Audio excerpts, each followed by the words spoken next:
প্রকৃতির সৌন্দর্য এক অপরূপ স্থান। প্রকৃতি নিজেকে রানীর মতো সাজিয়ে তোলে তার সবুজ সমাহার দিয়ে।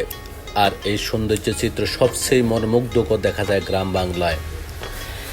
এবারের ঈদে বন্ধুদের সাথে উদ্দেশ্য আমাদের চন্দ্রগঞ্জ টু মেঘনা নদীর পাড়। তাই বন্ধুদের সাথে বাইক ভ্রমণে আমরা কয়েকজন বন্ধু মিলে যাচ্ছি চন্দ্রগঞ্জ টু মেঘনা নদীর পাড়। সেখানে নীলাভ সৌন্দর্য ভরা আল্লাহর সৃষ্টি দেখার জন্য। তাই বন্ধুদেরকে নিয়ে পিছনে নীলাভা মেঘাচ্ছন্ন আকাশ, সবুজ ঘেরা প্রকৃতি আর কাশবনে দ্বারে নৌকা ফাল তুলে মাঝির কণ্ঠে গান, এই যেন এক অনন্য সংযোগ দৃশ্য ফুটে উঠেছে সবুজ বাংলা প্রকৃতির মাঝে। সেটাই দেখার জন্য বন্ধুদেরকে নিয়ে রওনা হয়েছি।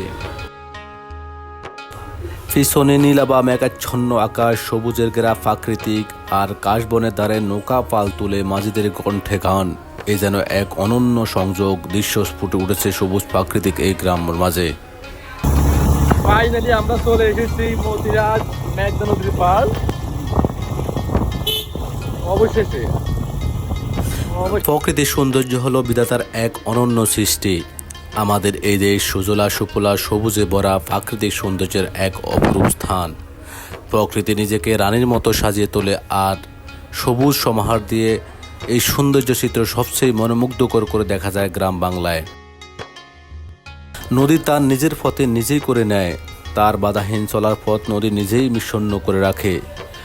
নদী যেমন আমাদেরকে আপন স্রোতে বয়ে চলতে শেখায়, তেমনি প্রকৃতি আমাদের আপন নিয়মে শেখায় জীবনে কিভাবে উপভোগ করতে হবে।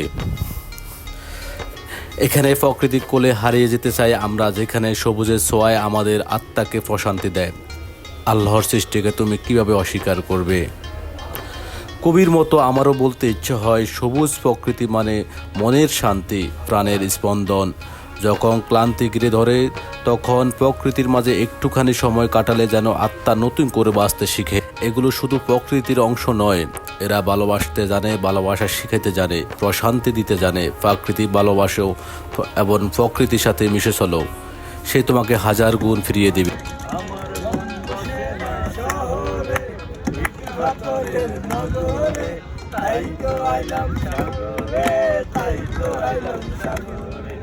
মন বসে না শহরে, ভিত পাথরের নগরে, তাই তো আইলাম সাগরে, তাই তো আইলাম সাগরে।